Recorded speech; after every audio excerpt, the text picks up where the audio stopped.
નમસ્કાર વિદ્યાર્થી મિત્રો, જીપીએસસી દ્વારા 20 નંબરની એક્ઝામનું એટલે કે 8 જાન્યુઆરી જે પરીક્ષા લેવાઈ હતી પ્રિલિમ, એનું રિઝલ્ટ હાલમાં રિવાઇઝ થયું છે અને પહેલા 3800 વિદ્યાર્થીઓને પાસ કર્યા હતા અને હવે 5400 વિદ્યાર્થીઓને પાસ કર્યા છે. એટલે 1600 થી 1700 વિદ્યાર્થીઓને ઉમેર્યા છે, જેની મેન્સ ડિસેમ્બર એન્ડમાં અથવા તો જાન્યુઆરી મિડમાં આવી શકે છે. આ ઉપરાંત હાલમાં ડીવાયએસઓની પ્રિલિમ્સની એક્ઝામ પણ ગઈ છે, જેની મેન્સ ફેબ્રુઆરી એન્ડ અથવા તો માર્ચના મિડમાં આવી શકે છે. સો આ મેન્સ એક્ઝામિનેશન છે એમાં વિવિધ ક્ષેત્રોમાં વિવિધ વિષયો આવે છે. સો એમાં પ્રશ્નોના જવાબ કેવી રીતે લખવા એ ખૂબ જ ઇમ્પોર્ટન્ટ હોય છે. એમાં આન્સર રાઇટિંગ ખૂબ જ ઇમ્પોર્ટન્ટ હોય છે. તો આ દરેક પ્રશ્નના જવાબમાં કઈ કઈ બાબતો ઉમેરવી કે જેથી તમને મેક્સિમમ માર્ક્સ પ્રાપ્ત થાય, તો એના માટેની આપણે ડેડિકેટેડ આપણે પ્રોગ્રામ શરૂ કર્યો હતો 3 થી 4 મહિના પહેલા, અને આજ સુધી આપણે પ્રાઉડલી કહી શકીએ છીએ કે 60 થી વધારે વિડીયો લેક્ચર થકી આપણે વિવિધ વિદ્યાર્થીઓ સુધી પહોંચ્યા છે. સો આજે એના ભાગરૂપે એક વિડીયો લેક્ચર થકી એક પ્રશ્નને સમજાવવામાં આવશે. સો આપ તમામનું હાર્દિક સ્વાગત છે યુટ્યુબ ચેનલમાં વર્લ્ડ ઇનબોક્સ થકી જે ચાલનાર છે. અને હું પ્રશાંત ડોડિયા આજે જે જાહેર વહીવટ વિષય છે એનો એક પ્રશ્ન કાલે જે તમને મળ્યો છે એના જવાબ રૂપે આપણે આજે મળી રહ્યા છીએ. ચલો, સો આ આપણે સિરીઝ ચાલુ કરી હતી જીપીએસસી મેન્સ સિરીઝ. એનું નામ જે સિરીઝનું નામ હતું એ સિરીઝનું નામ છે સંવાદ સિરીઝ. તો સંવાદ સિરીઝમાં કાલે જે પ્રશ્ન મળ્યો હતો, કાલે જે તમને પ્રશ્ન મળ્યો હતો, પ્રશ્ન કયો હતો? ઓલરેડી પૂછાઈ ગયો છે, જીપીએસસીની એક્ઝામમાં ઓલરેડી પૂછાઈ ગયો છે એવો એક પ્રશ્ન તમને આપવામાં આવ્યો હતો. ઘણા બધા વિદ્યાર્થીઓએ અમારી ચેનલમાં જોડાઈને અમારી જે ટેલિગ્રામ ચેનલ છે એમાં આન્સર લખીને મોકલ્યો છે, અને અમે જે એ આન્સર લખીને મોકલે છે એને અમે તપાસીને આપીએ છીએ. એમાં કયા કયા મુદ્દા એડ કરવા એ બધી સૂચના અમે લખીને આપીએ છીએ, અને જે બેસ્ટ આન્સર હોય છે એ બેસ્ટ આન્સરને અમારી ટેલિગ્રામ ચેનલમાં અથવા તો અમારી જે વોટ્સએપની ચેનલ છે એમાં અમે એડ કરીએ છીએ. સો તમામ વિદ્યાર્થીઓ જે લોકો આન્સર નથી લખતા અને જેમને મેન્સ એક્ઝામ આવનાર છે, તો તમે અમારે આ પ્રોગ્રામ સાથે જોડાવો અને મેન્સમાં જે આન્સર લખવાની પ્રેક્ટિસ છે અમારી સાથે કરો કે જેથી તમને વધારે ને વધારે લાભદાયક બની રહે. સો કાલનો જે પ્રશ્ન હતો, કાલનો શું પ્રશ્ન હતો? ઓલરેડી 2018-19માં પૂછાઈ ગયો છે. શું પ્રશ્ન હતો? જાહેર વહીવટ અને શાસન કેવી રીતે આધુનિક લોકશાહીના ભાગ બન્યા છે તે સમજાવો. આ સવાલ ઇંગ્લિશમાં પણ કાલે મેં તમને કહ્યો હતો, પાછો હું તમને સમજાવી દઉં ઇંગ્લિશમાં શું છે. Explain how public administration and governance has become the part of modern democracy. હવે આ સવાલ જ્યારે પણ તમારી પાસે આવે છે તો ત્યારે દરેક સવાલના જવાબમાં, ધારો કે હું તમને કહું આપણી પાસે કેટલા કલાક હોય છે, જ્યારે પણ એક્ઝામ હોય છે આપણી પાસે, એક્ઝામ આપણે લખવા બેસીએ છીએ તો આપણી પાસે 3 કલાકનો સમયગાળો હોય છે. હવે 3 કલાકના સમયગાળામાં કેટલા પ્રશ્નોને એડ્રેસ કરવાના હોય છે? 15 પ્રશ્નોને આપણે લખવાના હોય છે જીપીએસસી માટે. ડીવાયએસઓ માટે તમે જોશો તો 10 પ્રશ્નોને લખવાના હોય છે. હવે 15 પ્રશ્નોને આપણે એની મિનિટ સાથે આપણે ડિવાઈડ કરીએ કે ટોટલ 180 મિનિટ છે અને આપણે 15 પ્રશ્નો લખવાના છે. તો દરેક પ્રશ્ન માટે ટાઈમ કેટલો જોશે? દરેક પ્રશ્ન આપણો 12 મિનિટમાં મિનિમમ 12 મિનિટમાં લખાઈ જવો જોઈએ. તો જ આપણે બધા પ્રશ્નોને બહુ સારી રીતે લખી શકીશું, અને દરેક પ્રશ્નને આપણે સારી રીતે લખી શકીશું તે પર્ટિક્યુલર સબ્જેક્ટમાં આપણે ખૂબ સારા માર્ક લાવી શકીશું. જે 5-10 માર્કનો ડિફરન્સ છે એ 5-10 માર્કનો ડિફરન્સ ઊભો કરી શકીશું, અને જે ફાઇનલ લિસ્ટ છે ફાઇનલ લિસ્ટમાં આપણું નામ સામેલ કરી શકીશું. બરાબર? તો આને લીધે આપણે જ્યારે ક્વેશ્ચન આપણી સામે આવે છે ત્યારે એને કેવી રીતે વિચારમાં લેવાનું છે, પ્રોસેસ કેવી રીતે કરવાની છે, અને એના પછી મુદ્દા કેવી રીતે પાડીને 2 પેજનો લખવાનો છે, એ તમામ વિગતો આપણે વિગતસર સમજીશું. બરાબર? તો આ પ્રશ્ન તમારી સામે આવે છે, જ્યાં તમને પ્રશ્ન આપ્યો. હવે આમાં તમે સૌથી પહેલા તમે મને જણાવો કે પ્રસ્તાવના, દરેક તમને બધાને ખબર હશે પ્રસ્તાવના લખીશું, પછી બોડી પાર્ટ લખીશું અને પછી કન્ક્લુઝન લખીશું. હવે પ્રસ્તાવનામાં તમે આ સવાલમાં શું લખી શકો? આપણે પહેલા સવાલ સમજીએ કે આપણે કેવી રીતે લખવાનો છે, પછી એકચ્યુઅલી શું લખીશું એ આપણે જશું. હવે આમાં તમે મને જણાવો કે આપણે પ્રસ્તાવનામાં શું લખી શકીશું. આમાં પ્રસ્તાવનામાં તમને લાગે છે કે કઈ તમે લખી શકીશો? નથી લખી શકતા? તો હવે તમે શું કરો કે એમાં જે કી પોઈન્ટ છે, એમાં જે કી શબ્દ છે, એવા શબ્દ છે કે જેની વ્યાખ્યા તમે આપી શકો છો, એવા શબ્દોને તમે પકડો. કયા શબ્દો છે આમાં? એક શબ્દ મને દેખાય છે જાહેર વહીવટ. જાહેર વહીવટની હું વ્યાખ્યા આપી શકું તો યસ, હું જાહેર વહીવટની વ્યાખ્યા આપી શકું. બીજો શબ્દ કયો છે? બીજો શબ્દ છે શાસન. તો શાસનની હું પણ વ્યાખ્યા આપી શકું. યસ. ત્રીજો શબ્દ શું છે? આધુનિક લોકશાહી અથવા તો લોકશાહી. બરાબર? આ 3 શબ્દ મને મળી ગયા. સવાલમાંથી 3 શબ્દ મને મળી ગયા. કયા કયા 3 શબ્દ મને મળ્યા? કયા કયા 3 શબ્દ મને મળ્યા? એક છે જાહેર વહીવટ, બીજો શબ્દ છે તમારો શાસન, અને ત્રીજો શબ્દ છે તમારો આધુનિક લોકશાહી અથવા તો લોકશાહી. બરાબર. આ તમારું છે પ્રસ્તાવના. આપણે પ્રસ્તાવનામાં શું કરીશું કે આ 3 શબ્દ જે છે 3 શબ્દોની આપણે વ્યાખ્યા લખીશું કે ભાઈ જાહેર વહીવટ કોને કહેવાય છે, પછી શાસન કોને કહેવાય છે, આધુનિક લોકશાહી કોને કહેવાય છે, એ 3 એકબીજા સાથે કનેક્ટેડ કેવી રીતે છે એ આપણે શેમાં લખીશું? પ્રસ્તાવનામાં લખીશું. તો પ્રસ્તાવનામાં 3 થી 4 લાઈન કઈ લખવાની છે કે જે કીવર્ડ છે એની વ્યાખ્યા લખી શકાય છે. જો આને બદલે કોઈ બીજો પ્રશ્ન હોય તો એમાં તમારે પ્રસ્તાવના કઈ અલગ વિચારી શકો છો, પણ આમાં તમે આ પ્રશ્ન જે પર્ટિક્યુલર પ્રશ્ન છે એમાં પ્રસ્તાવનામાં કોઈ પણ વિચાર તમને નથી આવતો. જ્યારે પણ તમને કોઈ વિચાર નથી આવતો ત્યારે તમારે શું કરવાનું છે? ત્યારે તમારા કી શબ્દોને અંડરલાઈન કરવાના છે અને એ કી શબ્દોની તમારે વ્યાખ્યા લખવાની છે. હવે મને કહો તમે કે આ પ્રસ્તાવના પતી ગઈ. હવે એ પ્રશ્નના રૂપમાં એ જે પ્રશ્ન છે આપણે જોઈએ પ્રશ્ન. આ પ્રશ્ન છે, આ પ્રશ્નમાં હવે આપણે એના બોડી પાર્ટમાં શું લખીશું? આ જે પ્રશ્ન છે કે જાહેર વહીવટ અને શાસન કેવી રીતે આધુનિક લોકશાહીના ભાગ બન્યા, તો એના બોડી પાર્ટમાં આપણે શું લખીશું? એના બોડી પાર્ટમાં આપણે શું લખવાનું છે કે આધુનિક લોકશાહીના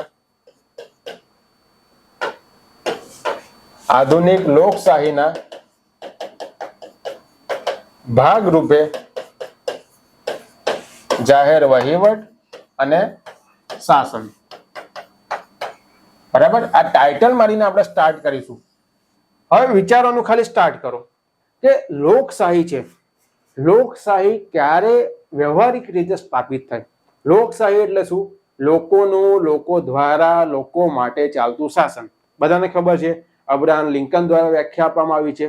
લોકોનું, લોકો દ્વારા, લોકો માટે ચાલતું શાસન એટલે લોકશાહી. મિનિંગ શું કે લોકો જે છે, દેશના લોકો અથવા તો ગમે તે પ્રાંતના લોકો જે છે એ ખૂબ જ મહત્વનો ભાગ ભજવે છે લોકશાહીમાં. એટલે લોકોને વધારે આપણે પ્રબળ બનાવવાના છે, લોકોને આપણે વધારે હકો આપવાના છે, તો ત્યારે લોકશાહી સ્થાપિત થશે. હવે લોકશાહી સ્થાપિત ક્યારે થાય? તમે ખાલી વિચારવાનું ચાલુ કરો કે દરેક માણસ સમાન હશે, દરેકને સમાનતા મળી રહેશે ત્યારે.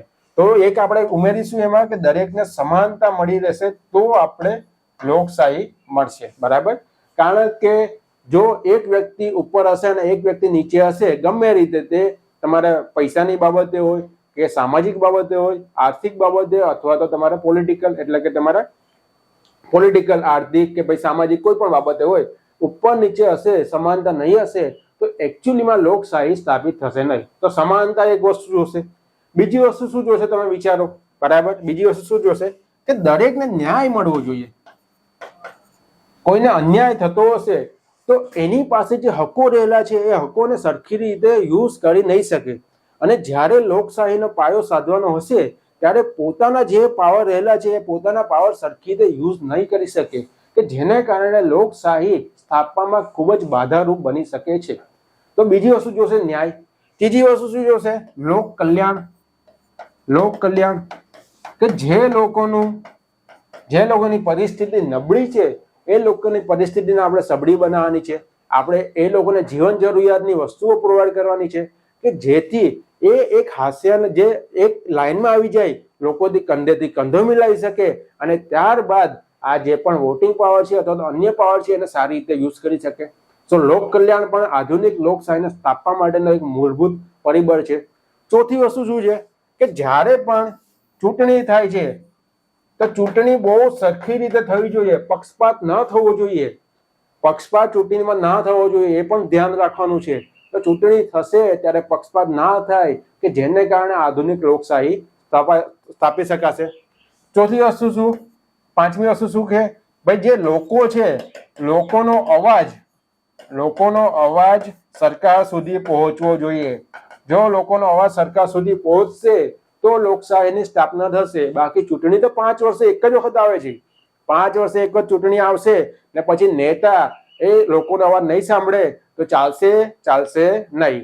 કારણ કે આધુનિક લોકશાહીનું એક મહત્વનું પાસું છે કે લોકોની જે વિભાવના છે, લોકોનો જે અવાજ છે એ સરકાર સુધી, ઉપરના લોકો સુધી પહોંચવો ખૂબ જ જરૂરી છે. તો પાંચમી વસ્તુ કે લોકોનો અવાજ સરકાર સુધી પહોંચવો જોઈએ. એના સિવાય આપણા જે બંધારણમાં આપેલા મૂળભૂત હકો છે, બરાબર, એના સિવાયના બીજા અન્ય હકો છે, એ તમામ હકો દરેક નાગરિકને અથવા દરેક રેસિડન્ટને મળવા પાત્ર છે, એને મળવા જોઈએ. જો એ હકો મળશે તો એકચ્યુઅલીમાં આધુનિક લોકશાહીની સ્થાપના થશે. તો આ બધા જે પોઈન્ટ મેં કીધા, આ બધા પોઈન્ટ તમારે ઇનિશિયલી 2 મિનિટમાં વિચારવાના છે. ભલે આપણે 5 મિનિટમાં મેં તમને કહ્યું, પણ તમારે આ સવાલ જોઈને તમને વિચાર આવવો જોઈએ કે આ પ્રસ્તાવનામાં હું આ વસ્તુ લખીશ. એના પછી જે બોડી પાર્ટ છે, બોડી પાર્ટમાં હું શું કરીશ કે આધુનિક લોકશાહીને જાહેર વહીવટ સાથે સરખાવવાની કોશિશ કરીશ, આધુનિક લોકશાહીને શાસન સાથે સરખાવવાની કોશિશ કરીશ, અને એ પ્રમાણે હું મારા બોડીમાં 6 થી 7 મુદ્દા હું ઉમેરીશ. આઈડિયા આવે છે આટલી વસ્તુ, બરાબર? હવે આ જવાબને તમે બીજી કઈ રીતે લખી શકો? આ રીતે લખી શકો, 2 રીતે લખી શકાય. આ જે પણ જવાબ છે, જવાબને 2 રીતે લખી શકાય. કઈ રીતે લખી શકાય? આપણે 3 પોઈન્ટ માંગ્યા છે. કયા કયા માંગ્યા છે? એક જાહેર વહીવટ માંગ્યો છે, બરાબર. બીજો પોઈન્ટ છે શાસન છે. અને જાહેર વહીવટ અને શાસન એ બંનેને તમારે આધુનિક લોકશાહી સાથે સરખાવવાની છે. આ 3 વસ્તુ તમારે સામેલ થવી જોઈએ, જાહેર વહીવટ, શાસન અને લોકશાહી, બરાબર. તો તમે આમાં 2 વસ્તુ કરી શકો કે જાહેર વહીવટ લો અને એને કમ્પેરિઝન કરો તમે લોકશાહી સાથે, અને બીજો પાર્ટ તમે લો, બીજો પાર્ટ કે તમે શાસન લો અને એની કમ્પેરિઝન કરો તમે લોકશાહી સાથે, બરાબર. તો આ એક રીતે તમે જવાબ લખી શકો કે તમે 2 પાર્ટ પાડો, બોડીના તમે 2 પાર્ટ પાડો છો. એક પાર્ટ કે જાહેર વહીવટનો લોકશાહી સાથેનો સંબંધ શું છે, બીજો પાર્ટ કે શાસનનો લોકશાહી સાથેનો સંબંધ શું છે. એ રીતે તમે 2 પાર્ટમાં જવાબ લખી શકો. આ સિવાય તમે બીજી કઈ રીતે જવાબ લખી શકો? તો બીજી રીતે તમે જવાબ કેવી રીતે લખી શકો કે ડાયરેક્ટ તમે 2 પાર્ટ ના પાડો અને જાહેર વહીવટ અને શાસન બંનેનો લોકશાહી સાથેનો જે પણ સંબંધ હોય એ લોકશાહી સાથેનો સંબંધ તમે અંદર લખી શકો.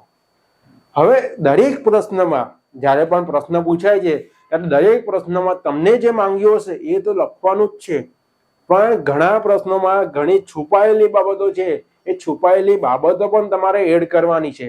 તો આ પ્રશ્ન જે છે, આ પ્રશ્નમાં કઈ છુપાયેલી બાબત છે? આમાં શું લખ્યું છે? જાહેર વહીવટ અને શાસન કેવી રીતે આધુનિક લોકશાહીના ભાગ બન્યા. પણ જાહેર વહીવટ અને શાસન એ લોકશાહીના ભાગ તો બન્યા છે, પણ ઘણી બધી વખત જાહેર વહીવટ અને શાસનને કારણે લોકશાહી સ્થાપવામાં ઘણી બધી સમસ્યાઓ પણ આવે છે, ઘણા બધા પડકારો પણ આવે છે. તો એ પણ આપણે જોવાનું છે કે ભાઈ જાહેર વહીવટ અને શાસન આ બંને થકી લોકશાહી સ્થાપવામાં ઘણા બધા પડકારો આવે છે. તો આપણે બીજા મુદ્દામાં શું લખવાનું છે કે કયા કયા પડકારો આવે છે, બરાબર. આ વિચારોનું જ કેવું છું, હજી એકચ્યુઅલી આપણે આન્સર ચાલુ કર્યો જ નથી. આ વિચારોનું હું તમને કેવું છું કે વિચારતી વખતે તમારે શું કરવાનું છે. તો આ વસ્તુ પ્રશ્નમાં લખેલી નથી, પણ આ વસ્તુ પ્રશ્નમાં છુપાયેલી છે કે તમારે આ વસ્તુ એડજસ્ટ કરશો તો બાકી બધા કરતા તમને અડધો માર્ક, 1 માર્ક તમને વધારે મળશે. ખબર પડે છે બધાને વસ્તુ હું શું કહેવા માંગુ છું? જ્યારે પણ તમે પડકારો લખો છો તો પડકારની સામે ઉપાયો પણ હશે. તો નેક્સ્ટ મુદ્દો જ્યારે તમે લખો છો તો ઉપાયો પણ તમે લખશો. પણ જો તમારે પ્રશ્નના જે પણ શબ્દ આપ્યા છે એ શબ્દની મર્યાદા કરતા તમારા શબ્દ વધી જાય છે તો તમે ઉપાયોને ના પણ લખી શકો, તમે ઉપાયોને કેન્સલ પણ કરી શકો, અને એ ઉપાયોને તમે એક કન્ક્લુઝનમાં તમે મૂકી શકો છો, બરાબર ને. એના પછી તમે કન્ક્લુઝન લખશો. કન્ક્લુઝન શું લખીશું એ એકચ્યુઅલ પ્રશ્નમાં આપણે સમજીશું. તમને આઈડિયા આવે છે સવાલ કેવી રીતે કરવાનો? પ્રસ્તાવનામાં મારી પાસે કઈ લખવા માટે નતું, તો મેં શું કર્યું, એ જે સવાલ છે, સવાલમાં જે કી શબ્દો છે એ કી શબ્દોની વ્યાખ્યા હું લખીશ. બોડી પાર્ટમાં જે પણ માંગ્યું છે એ માંગવાના જે પણ માંગ્યું છે એને અલગ અલગ રીતે આપણે લખી શકીએ છીએ. તો એના પાર્ટ પણ પાડી શકાય છે અને એક સાથે પણ લખી શકાય છે. બીજી વસ્તુ કે પ્રશ્નમાં ઘણી બધી બાબતો છુપાયેલી છે, તો છુપાયેલી બાબતોને મારે આઈડેન્ટિફાઈ કરવાની છે 2 મિનિટની અંદર, અને ત્યારબાદ એ છુપાયેલી બાબતોને પણ લખવાની છે. અને લાસ્ટમાં કન્ક્લુઝન લખવાનું છે.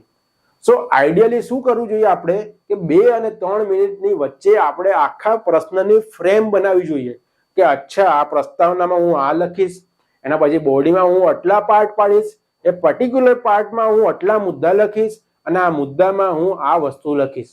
એ વસ્તુની ફ્રેમવર્ક તમારે તૈયાર કરવાની છે અને લાસ્ટમાં કન્ક્લુઝનમાં હું શું લખીશ એ પણ તમારે તૈયાર કરવાનું છે.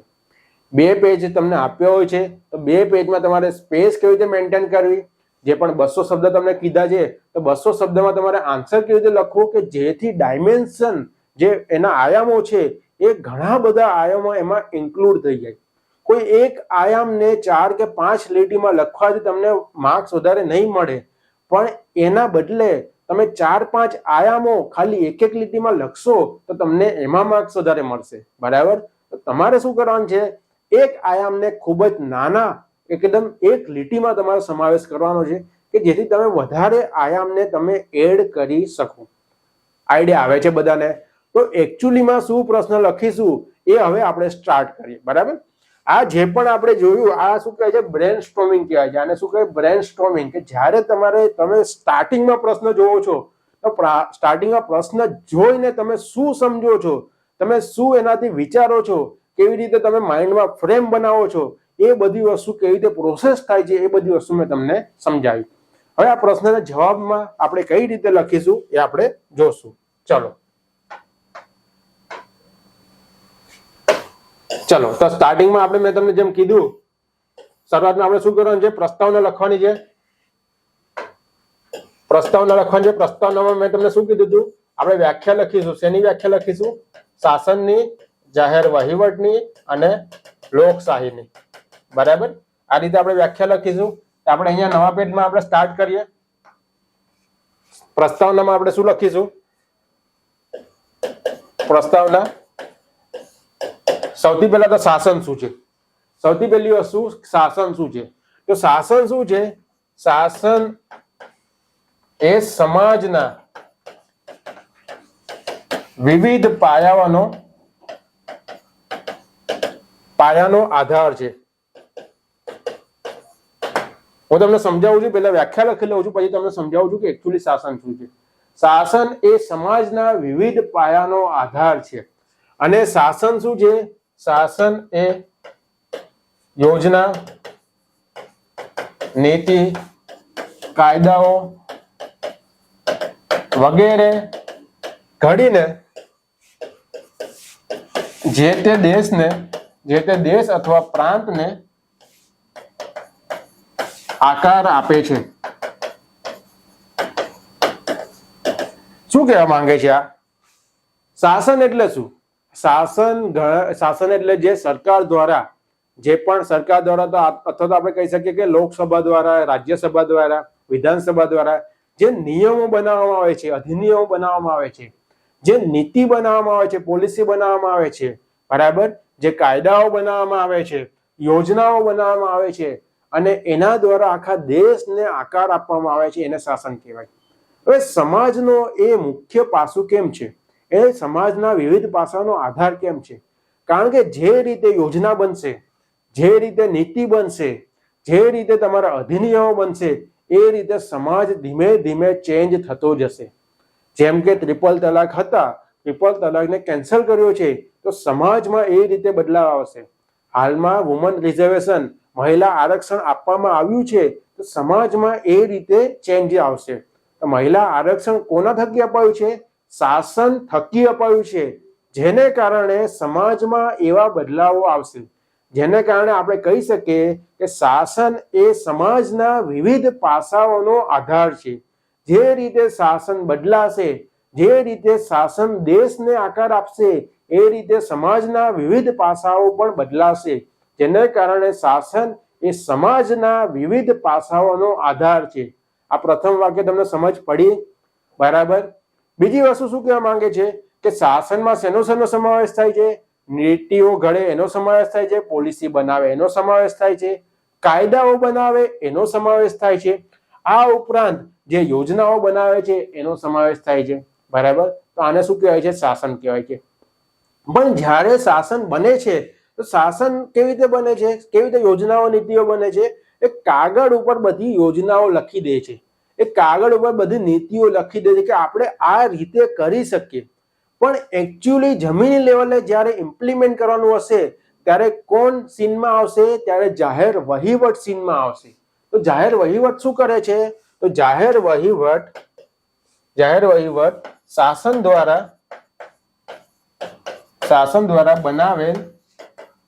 બનાવેલ યોજના, કાયદા કે નીતિને અમલ કરાવવાનું કાર્ય કરે છે.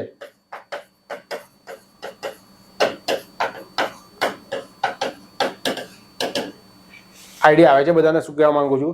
તો આ તમારી તે પ્રસ્તાવના, આ તમે પ્રસ્તાવનાઓ લખી શકો છો, પ્લસ એમાં તમે લોકશાહીને તમે ઉમેરી શકો છો કે લોકશાહી એટલે શું? લોકોનું, લોકો દ્વારા, લોકો માટે ચાલતું શાસન. તો આમાં તમે 3 વસ્તુને તમે વ્યાખ્યા આપી દીધી. પહેલું તમે શાસનની વ્યાખ્યા આપી. શાસન એટલે જે નીતિ ઘડે છે, જે યોજના બનાવે છે, જે અધિનિયમો બનાવે છે, એ તમારું શાસન કહેવાશે. એ સમાજના વિવિધ પાસાઓનો આધાર છે. એના પછી તમે કીધું કે ભાઈ કાગળ ઉપર તો એ બનાવશે, પણ એકચ્યુઅલી જે ઇમ્પ્લિમેન્ટ કરે છે એ ઇમ્પ્લિમેન્ટ કોણ કરે છે? તો જાહેર વહીવટ કરે છે. તો જાહેર વહીવટ થકી શાસનમાં જે અધિનિયમો બન્યા છે, કાયદાઓ બન્યા છે, જે યોજનાઓ બની છે, એનો અમલીકરણ કરાવવાનું કાર્ય જે કરે છે એ જાહેર વહીવટ કરે છે. બરાબર. અને આ પ્રમાણે આપણે જે પ્રસ્તાવના લખી છે એમાં હજી એક લાઈન આપણે એડ કરી શકીએ કે શાસન, જાહેર વહીવટ અને લોકશાહી એ ત્રિકોણના 3 બિંદુની જેમ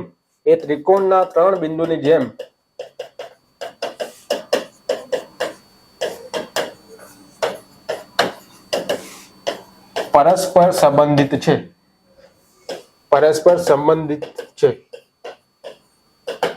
બરાબર. ત્રિકોણના 3 બિંદુની જેમ એટલે શું? આપણે અહીંયા આકૃતિ પણ દોરી શકીએ છીએ કે અહીંયા તમે લોકશાહી બતાડી દો, અહીંયા તમે જાહેર વહીવટ બતાડી દો અને અહીંયા તમે શાસન બતાડી દો. તમારે જો આકૃતિ દોરી તો તમે આ રીતે દોરીને તમે એક ચોરસ બોક્સમાં લખીને તમે સમાવી શકો છો કે આ રીતે લોકશાહી, જાહેર વહીવટ અને શાસન એ ત્રિકોણના 3 બિંદુની જેમ, કારણ કે ત્રિકોણના 3 બિંદુ જોઈન્ટ ના થાય તો ત્રિકોણ નથી બની શકતો. એ રીતે જો તમારું શાસન નહીં હશે તો લોકશાહી શક્ય નથી, જાહેર વહીવટ નહીં હશે તો લોકશાહી શક્ય નથી. બરાબર. તો એને કારણે શું કહેવાય છે કે લોકશાહી, જાહેર વહીવટ અને શાસન ત્રિકોણના 3 બિંદુની જેમ પરસ્પર સંબંધિત છે. તો આ વસ્તુ તમે પ્રસ્તાવનામાં તમે લખી દીધી, તમે ઇન્ટ્રોડક્શનમાં આ વસ્તુ લખી દીધી, એટલે આ વસ્તુ વાંચીને પેપર ચેકરને ખૂબ જ મજા આવી જાય છે. પછી આગળના જે મુદ્દા છે એમાં તમારી જે પોઝિટિવિટી છે એ પોઝિટિવિટી એના માઇન્ડમાં આવી જાય છે કે આ વિદ્યાર્થીને ખૂબ સારી રીતે આવડે છે. તો આ રીતે તમે પ્રસ્તાવના લખી દીધી. હવે તમારે લખવાનું છે બોડી પાર્ટ. તો બોડી પાર્ટમાં તમે ટાઇટલ મારો. 2 રીતે લખવાનું કીધું હતું મેં કે જાહેર વહીવટ અને લોકશાહીને આપણે કમ્પેર કરવાનું છે. બીજું લોકશાહી અને શાસનને કમ્પેર કરવાનું છે. અને ત્રીજી વસ્તુ આપણે એવી રીતે પણ લખી શકીએ કે આખું જાહેર વહીવટ અને શાસનને એક સાથે આપણે લોકશાહી સાથે કનેક્ટ કરીશું. તો આપણે એક સાથે કનેક્ટ કરવાનું ચાલુ કરીએ કે લોકશાહીના ભાગરૂપે, ટાઇટલ મારો લોકશાહીના ભાગરૂપે જાહેર વહીવટ અને શાસન. આ રીતે તમે ટાઇટલ મારો અને ટાઇટલ મારીને પછી તમે એમાંથી 6 કે 7 મુદ્દા એડ કરવાનું ચાલુ કરો. તો સૌથી પહેલો મુદ્દો કયો હતો? મેં તમને કીધું હતો સમાનતાનો. લોકશાહી માટે સમાનતા ખૂબ જ જરૂરી છે. બરાબર. તો સૌથી પહેલો મુદ્દો કયો છે? સમાનતા. હું આખો મુદ્દો નથી લખતો, તમને ખાલી સમજાવું છું. પહેલો મુદ્દો છે સમાનતા. હવે સમાનતા જ્યારે સ્થાપવાની છે ત્યારે જાહેર વહીવટ અને શાસન ખૂબ જ આધારભૂત ઘટક છે. કેમ એવું છે?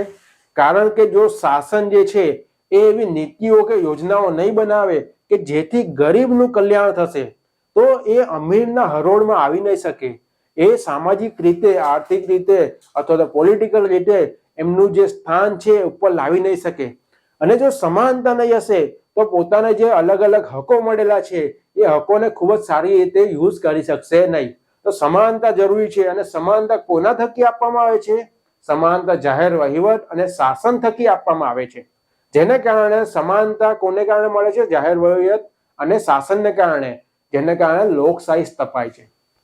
આઈડિયા આવે છે લોકશાહી માટે જરૂરી છે સમાનતા, અને સમાનતા ક્યાંથી મળે છે?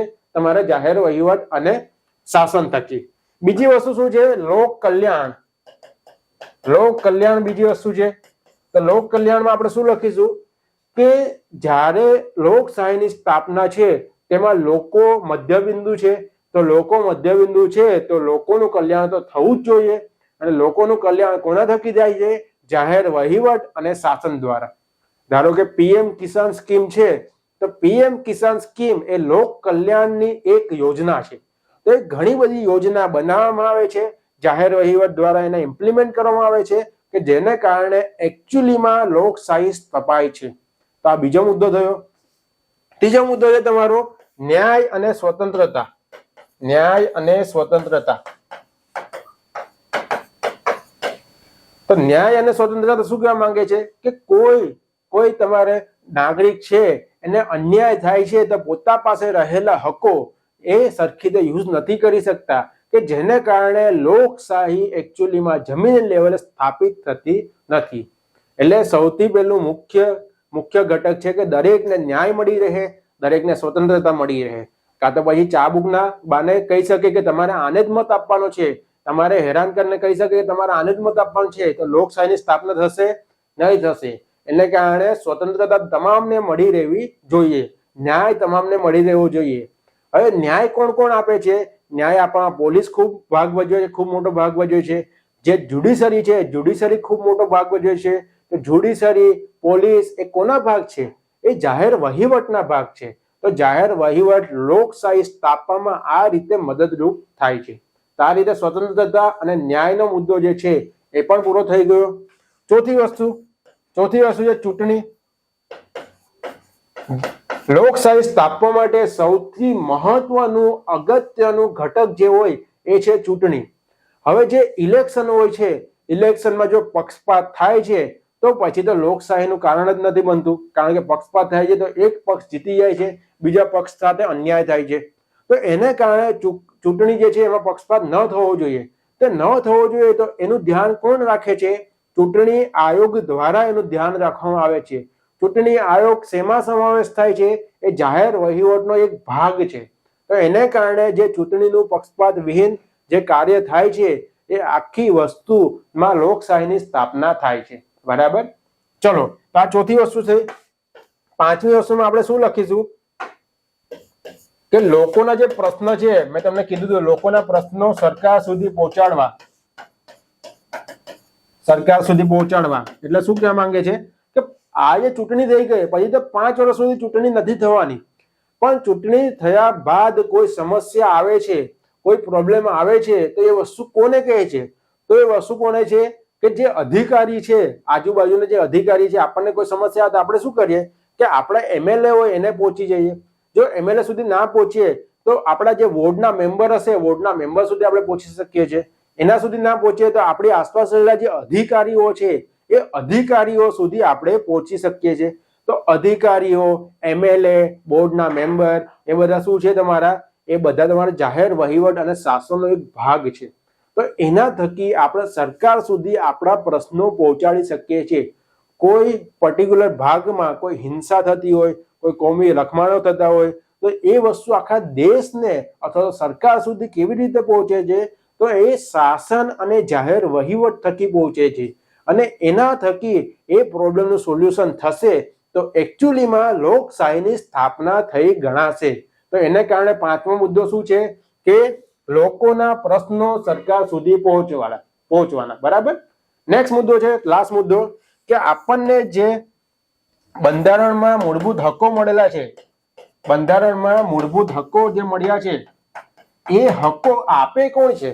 બંધારણ તો ખાલી લખી દીધા છે કે આ તમને હકો મળે છે, પણ એકચ્યુઅલીમાં હકો કોણ પ્રોવાઈડ કરે છે? એ જાહેર વહીવટ અને શાસન થકી એ આપણને મળવા પાત્ર છે. અને એના થકી આપણને એકચ્યુઅલીમાં લોકશાહીની જે વિભાવના છે આપણા દેશમાં અથવા તો ગમે તે દેશમાં, એ વિભાવનાને એકચ્યુઅલી આપણે સ્થાપિત કરી શકીએ છીએ. આઈડિયા આવે છે તમને બધાને કે બંધારણમાં હકો ખાલી લખી દીધા છે, પણ આપણને આપશે કોણ? જાહેર વહીવટ અને શાસન થકી આપણને મળવા પાત્ર છે. તો બોડીનો જે એક ભાગ હતો એક ભાગ કમ્પ્લીટ થયો. હવે બીજો મેં તમને કીધું હતું કે એક ભાગ છે છુપાયેલો ભાગ છે. છુપાયેલો ભાગ શું છે કે જાહેર વહીવટ અને શાસન થકી લોકશાહીમાં ઘણા બધા પડકારો આવે છે, તો આપણે એ પડકારોને પણ લખવાના છે. બરાબર. તો પડકારોને આપણે કઈ રીતે લખી શકીએ? ખાલી એક એક મુદ્દા જ લખવાના છે.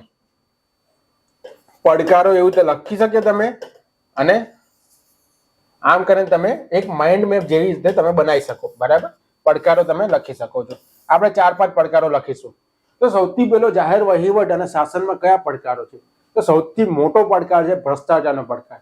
જો ભ્રષ્ટાચાર શાસનમાં અને જાહેર વહીવટમાં છે, એને કારણે જે એકચ્યુઅલીમાં લોકશાહીની સ્થાપના થવી જોઈએ એ થતી નથી. દરેકને જે હકો મળવા જોઈએ એ હકો મળતા નથી. બરાબર. તો ફર્સ્ટ શું છે કે જાહેર વહીવટ અને શાસનમાં ભ્રષ્ટાચારમાં થતો વધારો.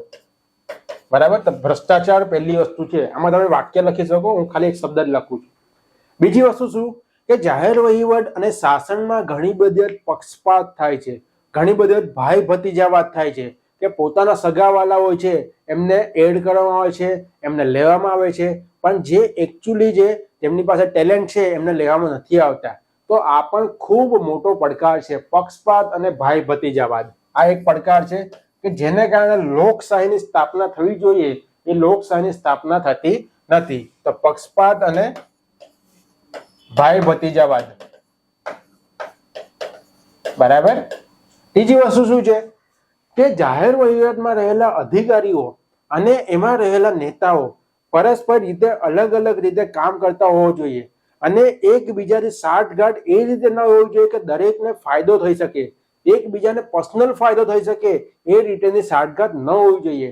પણ આપણે ઘણા બધા ઉદાહરણો એવા જોઈએ છે કે નેતાઓ અને અધિકારીઓની સાંઠગાંઠ હોય છે કે જેથી પરસ્પર રીતે પર્સનલ ફાયદો થાય છે, લોક કલ્યાણ કરતા પોતાનું કલ્યાણ વધારે કરે છે, જે ખૂબ જ મોટો પડકાર છે. તો ત્રીજો પડકાર કયો છે? નેતા અને અધિકારીઓની સાંઠગાંઠ. નેતા અને અધિકારીની નકારાત્મક સાંઠગાંઠ. તમે સાંઠગાંઠ પણ લખી શકો છો, પણ નકારાત્મક લખશો તો વધારે સારું લાગશે, કારણ કે સાંઠગાંઠ તો જરૂરી છે, એકબીજા સાથે મળીને કામ કરવાનું છે. પણ નકારાત્મક સાંઠગાંઠ છે એ ખૂબ જ વધારે મોટો પડકાર છે. બરાબર. એના સિવાય આપણે જ્યારે પણ કોઈ ઓફિસમાં જઈએ છીએ તો આપણે જે પણ કાર્ય કરવાનું હોય છે એને ખૂબ સમય લાગી જાય છે. કેમ ખૂબ સમય લાગી જાય છે? કારણ કે ત્યાં પર્ટિક્યુલર ઓફિસની જે કાર્ય સંસ્કૃતિ છે એ કાર્ય સંસ્કૃતિમાં કામ કરતા અધિકારીઓ અથવા અન્ય જે કર્મચારીઓ છે એ ખૂબ સારી રીતે કામ નથી કરી શકતા.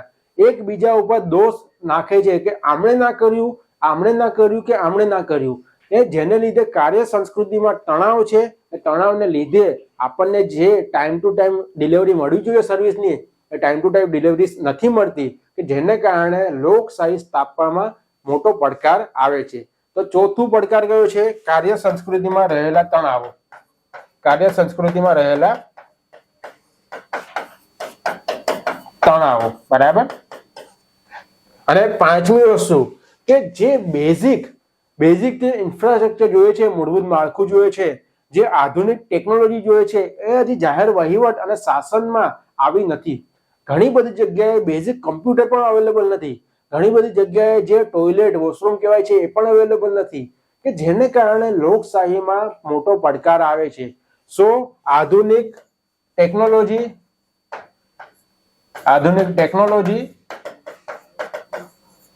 અને મૂળભૂત માળખાનો અભાવ એ ખૂબ જ મોટો પડકાર છે. તો આ 5 પડકાર તમે આ રીતે તમે પેપરમાં લખી દીધા, તેમાં દરેક વસ્તુનો સમાવેશ થઈ ગયો. બરાબર. હવે આપણે આ પ્રશ્નને શું કરવાનું છે? કન્ક્લુઝન તરફ જવાનું છે. આ રીતે તમે જે 2 પેજ હતા, તમારા જે 2 પેજ હતા,